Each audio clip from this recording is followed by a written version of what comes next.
অনেকদিন আগে জঙ্গলের পাশে এক গরু তার 2 ছানাকে নিয়ে বাস করত। দিনের বেলা তারা জঙ্গলের মধ্যে ঘাস খেত আর সন্ধে হলে বাড়ি ফিরে আসতো। এইভাবে আনন্দের সাথে তাদের দিন কাটছিল।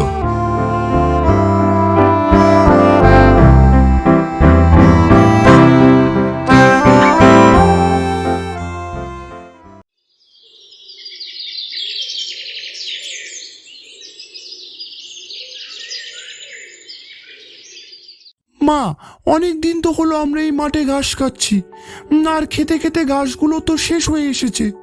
এখন যেটুকু ঘাস বাকি আছে তাও যদি আমরা আজ খেয়ে ফেলি, তাহলে কাল থেকে আমরা কি খাবো? হ্যাঁ ছোট্ট সোনা, তুমি তো একদম ঠিক কথাই বলেছ। আমি তো এই বিষয়টা একদমই ভেবে দেখিনি। শুনেছি আমাদের জঙ্গলের পাশে এক বিশাল বড় মাঠ আছে, আর সেখানে অনেক কচি কচি ঘাস আছে। আমরা বরং কাল ওই মাঠেই যাব ঘাস খেতে। আজকে তোমরা এখানে যা ঘাস আছে তাই খেয়ে নিজেদের পেট ভরিয়ে নাও। ঠিক আছে মা, আমরা তাহলে আজ এখানকার ঘাসগুলোই খাই। এরপর গরু ও তার ছানাগুলো মাঠে আর যেটুকু ঘাস ছিল তাও খেয়ে নিল। তোদের খাওয়া কি শেষ হয়েছে? হ্যাঁ মা, যা ঘাস ছিল সব খাওয়া শেষ। আচ্ছা চলো তাহলে, সন্ধে হয়ে গেল। এই বলে গরু তার 2 বাচ্চাকে নিয়ে সেদিনের মতো ঘরে ফিরে গেল।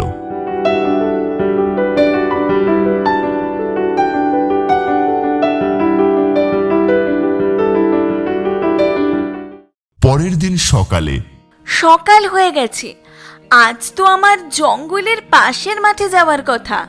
বাচ্চারা, তোমরা কি যাওয়ার জন্য প্রস্তুত? হ্যাঁ মা, আমরাও প্রস্তুত। আমার খুব আনন্দ হচ্ছে, কারণ আজকে আমরা আবার নতুন মাঠে খেতে যাব আর কচি কচি ঘাস খাবো। মনে হচ্ছে নতুন জায়গার ঘাসের স্বাদও নতুন হবে। এই বলে তারা জঙ্গলের মাঠের উদ্দেশ্যে রওনা দিল।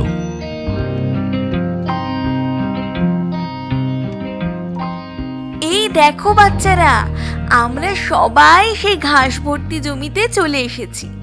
কত ঘাস চারিদিকে। তোমরা আজ এখানে পেট ভরে ইচ্ছে মতো খেতে পারবে। হ্যাঁ মা, জায়গাটা অনেক সুন্দর আর কচি কচি ঘাসে ভরা। কিন্তু পাশেই তো গভীর ঘন জঙ্গল। যদি কোনো বাঘ আসে আর আমাদের খেয়ে নেয়? এইভাবে ভয় পেলে কি চলবে? বিপদ তো আসবেই, তবে তখন সতর্ক থেকে তার থেকে সমাধান বের করতে হবে। তোমরা এত কিচ্ছু চিন্তা করো না, আমি তো আছি। তোমরা ঘাস খাও। তারা নির্ভয়ে ঘাস খেতে শুরু করলো। এমনিভাবেই বেশ অনেকক্ষণ কেটে গেল। অন্যদিকে এক হিংস্র বাঘ তার জন্য শিকার খুঁজতে খুঁজতে সেই মাঠে চলে এলো। হঠাৎ সে গরু ও তার বাচ্চাদের দেখতে পেল। এটা আমি কি দেখলাম? জঙ্গলের পাশে একটা গরু, তা আবার সে একা নয়, তার সাথে স্বাস্থ্যবান বাচ্চারাও আছে দেখছি।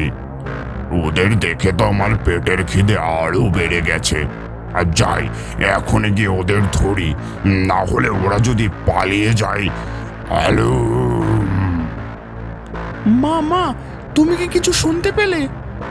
মনে হয় এদিকে কোনো বাঘ আসছে। চলো আমরা এখনই এখান থেকে পালিয়ে যাই। কিন্তু আমরা যদি বাঘের সামনে থেকে পালাই, তাহলে ও আমাদের ধরে নেবে। আমরা আর বাঁচতে পারবো না।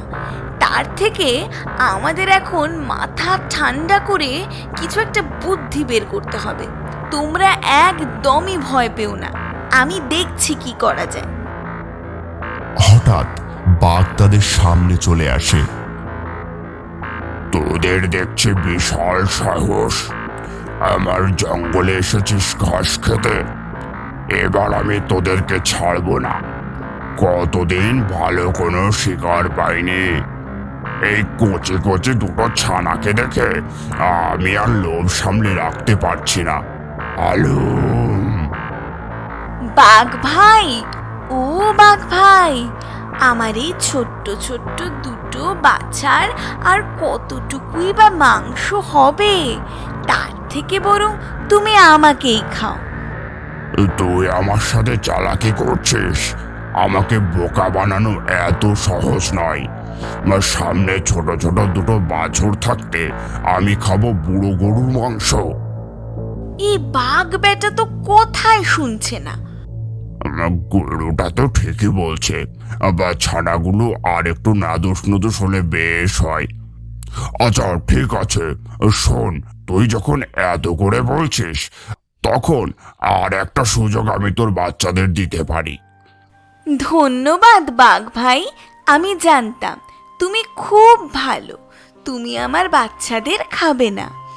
কে বলল আমি তোর বাচ্চাদের খাবো না?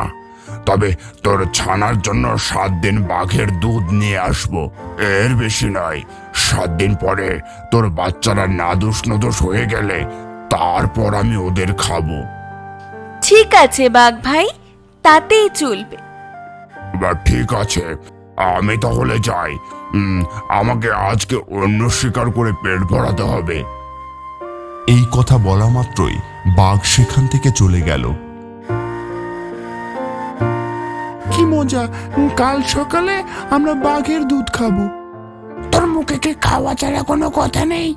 দেখলে না আজ কোনো রকমে বাঘের হাত থেকে বেঁচে গেলি। আজ কোনো রকমে বেঁচে গেছি, কিন্তু 7 দিন পরে তো সেই আমাদের বাঘের পেটেই যেতে হবে। তোমরা আর নিজেদের মধ্যে ঝগড়া করো না, চলো এবার আমাদের ঘরে ফিরতে হবে। তারপর গরু মন খারাপ করে তার বাচ্চাদের নিয়ে বাড়ি চলে গেল।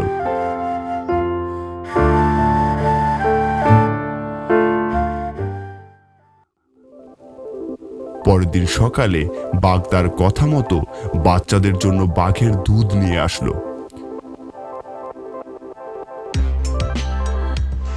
এই নে, তোর বাচ্চাদের জন্য বাঘের দুধ এনেছি। এই দুধ খেয়ে তোর বাচ্চারা স্বাস্থ্যবান হয়ে গেলে তারপর আমি ওদের খাবো। ঠিক আছে বাঘ ভাই। এরপর বাচ্চারা সেই দুধ খেয়ে নিল। বাঘ সেখান থেকে চলে গেল। এমনিভাবে বাঘ প্রতিদিন তাদের জন্য দুধ নিয়ে আসে আর বাচ্চারা তা খায়। এইভাবে 7 দিন কেটে গেল। মা, আজ তো 7 দিন হয়ে গেল, এবার কি বাঘ আমাদের খেয়ে নেবে? না বাচ্চারা, মায়ের উপর বিশ্বাস রাখো, আমি তোমাদের কোনো ক্ষতি হতে দেব না। তুমি কি আমাদের বাঁচাবে মা? একটা বুদ্ধি এসেছে, চলো যেতে যেতে তোমাদের বলছি। এরপর গরুটি বাচ্চাদের কানে কানে কিছু একটা বলল। বুঝতে পেরেছো তো আমি কি বললাম? হ্যাঁ মা, বুঝতে পেরেছি, কিন্তু মা আমরা যাচ্ছি কোথায়? সেই মাঠে যেখানে ওই বাঘের সাথে আমাদের প্রথম দেখা হয়েছিল। আর তোমাদের যা শিখিয়ে দিলাম, বাঘকে দেখতে পেলে তোমরা তাই বলতে শুরু করবে। ঠিক আছে মা। দেখতে দেখতে তো 7 দিন হয়ে গেল। এবার মনে হয় গরুর বাচ্চাগুলো বেশ নাদুস নুদুস হয়ে গেছে। এবার ওদের খেতে দারুণ মজা হবে। বা যাই দেখি ওদের কাছে।